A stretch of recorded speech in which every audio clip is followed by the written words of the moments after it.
From the comforting arms of Bellevue to the electrifying pace of the city, my life transformed in ways I could never have imagined. Once wrapped in a cocoon of love and trust, a devastating betrayal by Damien pushed me out, making me question everything I held dear. I remember the pangs of pain, the numbing nights, and the struggle to find a foothold amidst the city's chaos. Yet, this is not just a tale of loss. It's the story of my rebirth. In the city's maze, I found more than just a fresh start. Alongside Maya, a beacon of strength and ambition, we ventured into the tech world, creating Lux Life. This wasn't merely an app. It was our dream molded into digital reality, a bridge between luxury and the everyday. But my journey wasn't only about corporate successes or accolades. It was about confronting the wounds Damien had inflicted, the shadows that loomed large even as Lux Life shone bright. There were reacquaintances, unexpected and intense. Encounters that reopened old scars but also offered closure. Every step, every setback, every victory shaped me, teaching me resilience, the power of forgiveness, and the beauty of new beginnings. So, come walk with me. Dive into my narrative, witness my rise from the depths of heartbreak, my relentless drive in the tech realm, and my eventual reconciliation with the past. This isn't just my success story. It's the testament of how, even when shattered, the human spirit can piece itself back together, stronger and more radiant than ever. My name is Amanda, and this is my story. I'd often walked the idyllic streets of Bellevue, feeling the sun-dappled leaves caress my face. It wasn't just the beauty of the town that charmed me, but also the dreams it held. Every brick, every corner, and every smile I exchanged with the townsfolk spoke of the life I'd painstakingly built with Damien. The town had been a silent witness to our story. We met at the Bellevue Summer Fair. He, with his hazel eyes and quick wit, had approached me at one of the stalls. Hours were spent talking, laughing, and sharing our dreams. It wasn't long before we found ourselves deeply in love, and with that love, we built our dream, a boutique hotel at the edge of town. Years blurred into one another as our hotel grew in popularity. The scents of fresh roses, the hum of our busy staff, and the laughter of our guests were the soundtrack of my life. Each corner of the hotel whispered stories of our combined dreams. I vividly remember designing the rooms, selecting fabrics for the curtains, and poring over menu cards for our in-house restaurant. Late evenings often saw me in our garden, sipping on a cup of tea, surrounded by the sweet scent of blooming flowers. The soft glow of the fairy lights, intertwined with the branches, created a magical ambience. Everything felt right. Everything felt perfect. That was until the day reality came crashing down. Curiously sorting through paperwork in our study one afternoon, I stumbled upon bank notices. My heart raced as I scanned through the shocking numbers. The hotel was in deep financial trouble. How had this happened? I'd been so meticulous with our funds, always ensuring we lived within our means. Confronting Damien that evening, my world shattered. The man I'd loved, trusted, and built a life with confessed to his mistakes. Not only had he gambled away our savings, but he'd also hidden his affair. The pain was unbearable. Our dream was slipping through my fingers, replaced by hurt, confusion, and a torrent of questions. In my heartbreak, Maya's voice was a balm. My best friend since college, she'd always been my anchor. We had shared countless nights talking about our dreams and aspirations. "Come to the city," she gently urged. "You deserve a fresh start." A sleepless night followed, but by dawn, the decision was made. Bellevue held too many memories, and I needed to distance myself. Packing was heart-wrenching. Each object, each memory was a stark reminder of my broken dreams. But I couldn't stay. I needed to rebuild myself. As I boarded the train, leaving behind the town, the hotel, and the man I had once adored, my heart was heavy with grief. But amidst the sorrow, a tiny flame of hope flickered. It was time to redefine myself. The deafening sounds of the city's hustle greeted me as I disembarked from the train. The towering buildings dwarfed me, their imposing structures a stark contrast to the comforting embrace of Bellevue's open landscapes. It felt like an alien world, one where everyone was on a mission, their faces set with determination, their pace unfaltering. Maya's apartment, located in the heart of the city, became my refuge. From her window, the cityscape spread out like a sea of lights, twinkling as day turned to night. The constant hum of traffic, the distant sirens, and the occasional laughter from the streets below were both unsettling and strangely comforting. Maya, ever the pillar of strength, took it upon herself to immerse me in city life. From introducing me to the local delicacies at the street corners to navigating the maze of the metro, she was my guide.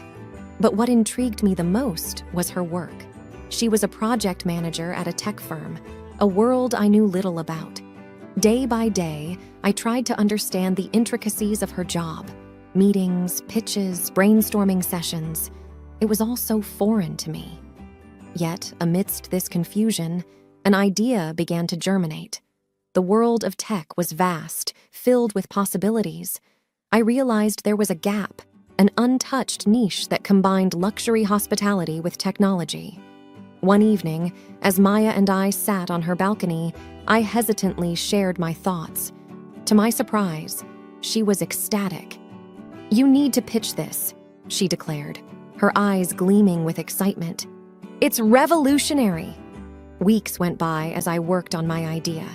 With Maya's guidance, I learned the ropes of the tech world, attending workshops, networking events, and countless seminars. As my concept took shape, I named it Lux Life, an app that would seamlessly integrate luxury services for high-end clients, offering them experiences like never before. Drafting a proposal, securing meetings, and finding potential investors became my daily grind. The world of business suits, PowerPoint presentations, and venture capitalists was daunting. More than once, I found myself battling doubts and insecurities. Is this truly for me? I often pondered. Can I succeed in a domain I know so little about? One particularly challenging day, after a disheartening meeting with potential investors, I returned to Maya's apartment feeling defeated. The memories of Bellevue, of my failed dreams, seemed to haunt me. But Maya, sensing my despair, enveloped me in a warm hug. "You've got this," she whispered. "Remember why you started." With renewed vigor, I delved deeper into the development of Lux Life. And as days turned into weeks and weeks into months, the app began to gain traction. From initial skeptics, there emerged a growing number of believers. Lux Life's potential was undeniable. It promised something the market had never seen, and I was at its helm. As the one-year anniversary of my move to the city approached, Lux Life was set for its official launch. Invitations were sent, the media was buzzing, and anticipation was high. But even as I prepared for this monumental moment, my thoughts often drifted back to Bellevue, to the past I had left behind. The launch date was set in a prestigious city hotel, an ironic twist considering my history with hospitality. The venue was abuzz with journalists, potential clients, investors, and a sea of curious faces. As I stood backstage, adjusting my outfit and going over my speech one last time, anxiety gripped me. Could I really pull this off? I thought. What if it fails? But when the lights dimmed and I stepped onto the stage, something changed. The crowd's attentive gaze, the hushed whispers, and the weight of the moment fueled a newfound confidence in me.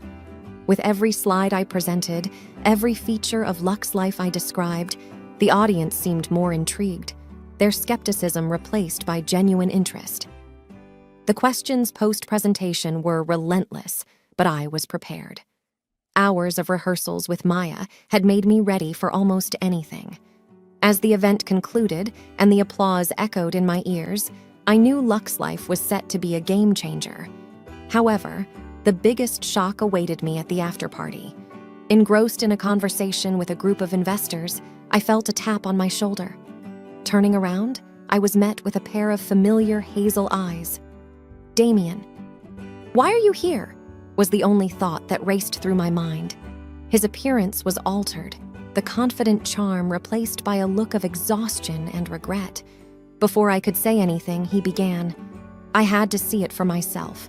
The rumors about your success, they're all over Bellevue. And now, the city." Taken aback, I tried to find words. "Damien, this isn't the time or place." But he persisted. "I'm genuinely happy for you, and I need you to believe that. I've realized my mistakes, the pain I caused. But seeing you here, I understand why you had to leave. You were meant for bigger things." It was overwhelming. A mix of emotions coursed through me. Anger, sorrow, disbelief. "Thank you," I muttered, excusing myself from the conversation. The night was a blur after that. The weeks that followed were a whirlwind. Lux's life was an instant success. Its seamless integration of luxury with technology caught the attention of many, leading to numerous collaborations, partnerships, and business offers. Maya and I, once dreamers in a small town, were now names recognized in tech circles. Yet, Damien's unexpected appearance lingered in my mind. His words, his regretful demeanor, haunted my thoughts. It wasn't about reconciliation or forgiveness. It was the closure I never realized I needed. Our paths had diverged, but in that fleeting moment, there was an understanding, a silent acknowledgement of our past and the separate futures we were heading towards. Months transformed into a mosaic of memories, each tile reflecting a milestone for Lux's life. The app was now global, with a user base that spread across continents.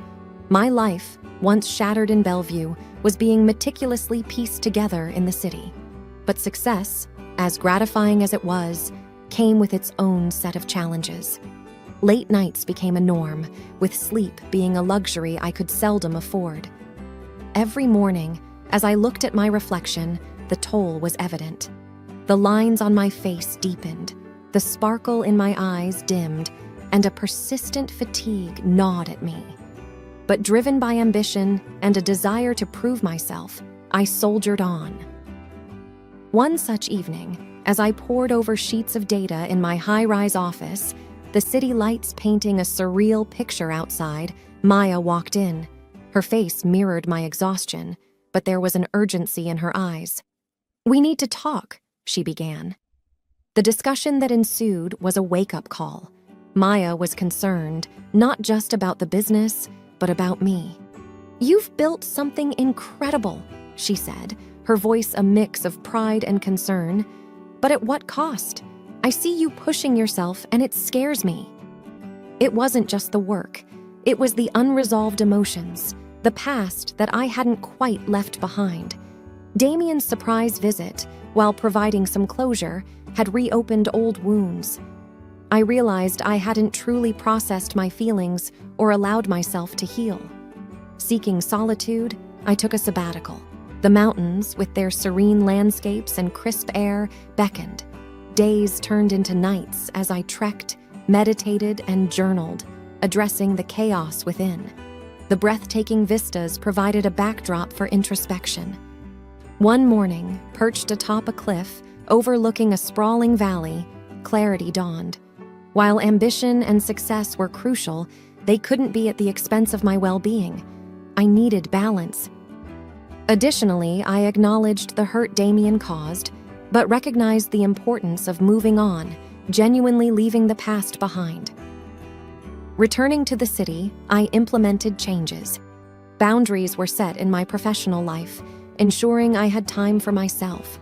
Maya and I even initiated wellness programs for our team. But the most significant change was personal. I began therapy, addressing the emotional baggage I had long ignored. As weeks turned to months, the transformation was palpable. The laughter returned, the fatigue faded, and life, once a relentless marathon, became a more enjoyable journey. A year post my sabbatical, standing on my balcony, the city stretching below, I felt an overwhelming sense of gratitude. The trials, the betrayals, the heartbreaks, they had shaped me, propelled me towards a destiny I hadn't imagined. On a whim, I penned a letter to Damien, not seeking reconciliation but offering forgiveness. It was a step, I realized, not for him but for me. Bellevue, the town of dreams and heartbreaks, was a chapter I would always cherish. But the city, with its challenges and triumphs, was my present and future. Here, amidst the chaos, I had found myself,